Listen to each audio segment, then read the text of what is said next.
Bonjour à tous et bienvenue à la correction des exercices de la section 2.2. Je suis à la page 205 du livre Physique XXI mécanique par Séguin. On commence avec le numéro 2. Alors, on nous demande le module du champ gravitationnel que la Lune produit à l'endroit où vous vous trouvez. Où est-ce qu'on se trouve? Ben, sur la Terre. Fait que ce qu'on a de besoin, c'est de calculer le module du champ gravitationnel avec la petite équation qui est celle-ci, qui se trouve dans la feuille de formule, bien entendu. Donc, pour faire ça, j'ai besoin de grand G, qui est la constante gravitationnelle universelle de Newton. Donc, ça vaut 6,67 fois 10 à la moins 11. Une constante, by the way, hein, c'est toujours dans notre feuille de formule. On n'apprend pas ça par cœur, là. Même chose pour les masses et les distances entre les planètes et tout ça. C'est des choses qui nous est données. Dans le cas qui nous intéresse ici, on va avoir besoin de la masse de la Lune, parce que c'est la masse qui crée le champ gravitationnel à l'endroit où on est. C'est ça qu'on nous demande. Et donc, on a besoin de la masse de la Lune. Pour obtenir cette information-là rapidement, vous avez votre livre devant vous. Vous allez dans le carton, mais de la toute première page.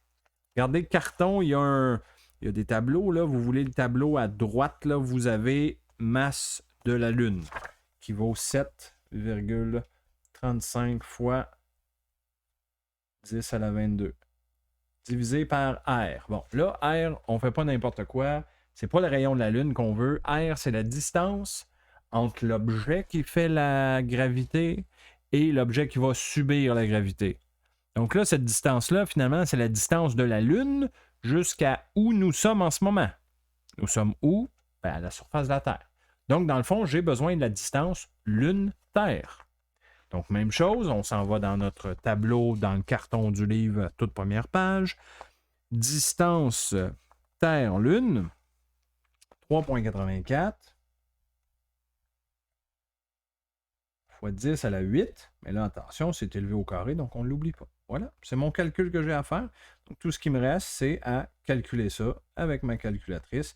Ça donne 3,325 fois 10 à la moins 5 newton par kilogramme. Et voilà. Pour le B, même question, mais pour le Soleil. Donc, c'est encore une fois la même petite équation. Grand G M sur R2, mais avec des valeurs de masse et de distance différentes. Donc, grand G, ça, c'est une constante, donc ça ne change pas, là. Là, on veut la masse du Soleil. Même chose, on s'en va voir dans le carton, première page. Masse du Soleil, c'est 1,99 fois 10 à la 30, divisé par R carré. R étant, donc, ce coup-ci, la distance Terre-Soleil. Ça vaut 1,49 fois 10 à la 11. On n'oublie pas d'élever au carré et ça donne la réponse du B, G égale 5,979 fois 10 à la moins 3 newton par kilo. Bon. Donc, vous voyez que ces gravités-là, elles existent. On vient de le calculer. Mais c'est très bas à côté de la gravité de la Terre. Pourquoi c'est très bas? Ben, c'est parce que nous, on est vraiment plus proche du centre de la Terre que du centre du Soleil. C'est pour ça que nous percevons pas vraiment ces deux attractions-là, parce que ben, on subit une attraction de 9,8. Et vous que c'est 9,8, c'est énormément plus que ces deux valeurs-là. Là. Okay? Donc c'est pour ça qu'on les ressent pas vraiment. OK, numéro 4.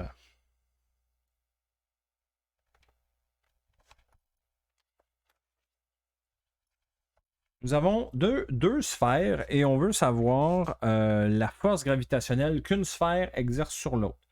Donc, pour faire ça, on a besoin de l'équation de la force de gravitation universelle de Newton, qui est celle-ci, Fg égale à grand G, fois la masse du premier objet, fois la masse du deuxième objet, divisé par la distance entre les deux qui les sépare. Donc, grand G, vous reconnaissez ça, 6,67, 10,11.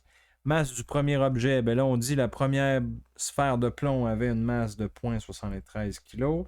La deuxième avait une masse de 160 kg. Tout ça divisé par la distance entre les deux au carré. On dit distance centre à centre, c'est bon, il nous le donne, 20 cm. N'oublions pas de mettre ça en mètres. donc 0,2, on élève au carré. Et cela nous permet de trouver la force de gravitation entre les deux boules de plomb. Et ça donne 1,948 fois 10 à la moins 7 newton. Donc, il y a une force d'attraction entre les deux, mais on voit que c'est très, très faible. Numéro 5.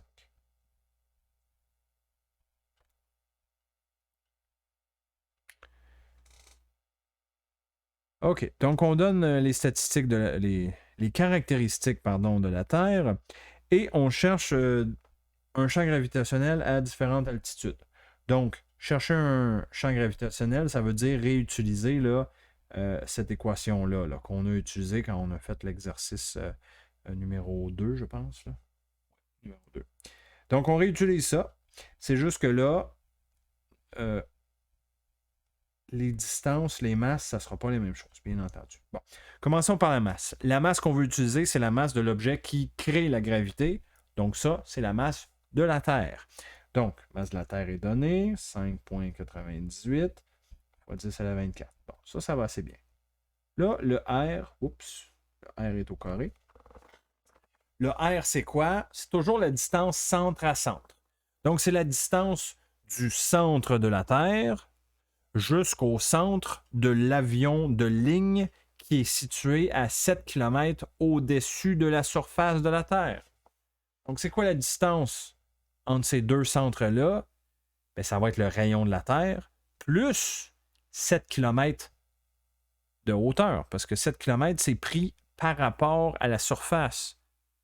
Donc, ma distance, c'est le rayon de la Terre. Le rayon de la Terre, c'est 6 380 000 mètres. Hein? N'oublions pas qu'on veut des mètres là-dedans, pas des kilomètres. Donc, ça, c'est le rayon de la Terre, auquel on rajoute 7 km parce que l'avion de ligne est à 7000 mètres de hauteur. Voilà le calcul que je dois faire. Ça va me permettre de trouver la gravité subie par l'avion hein, quand on est dans les airs. Là, voyez-vous, on obtient 9,78 newtons par kilo. Ah. Là, on voit donc que quand on est dans l'avion, dans les airs, on a une gravité un peu plus faible. Pas beaucoup, là. Hein, c'est proche de 9,8, là. Mais c'est un peu plus faible parce qu'on n'est pas à la surface, donc on est plus loin du centre. On se sent, on ne le sent pas, mais on est un peu plus léger. B maintenant, même question. Donc là, ça serait pour quelqu'un qui serait dans la navette spatiale internationale qui est à une altitude de 400 km. Donc, même équation avec des petites variances. Donc, G, c'est la même chose. C'est encore la masse de la planète Terre, donc ça ne change pas. Mais là, la distance entre le centre de la Terre et la navette spatiale internationale, c'est le rayon de la Terre, 6 380 000, plus l'altitude de la navette spatiale, on nous dit 400 km, qu'on met en mètres, bien sûr, donc c'est 400 000 mètres qu'on élève au carré. Bon, là, ça commence à paraître un peu plus. On a une gravité de 8,68 newtons par coulomb.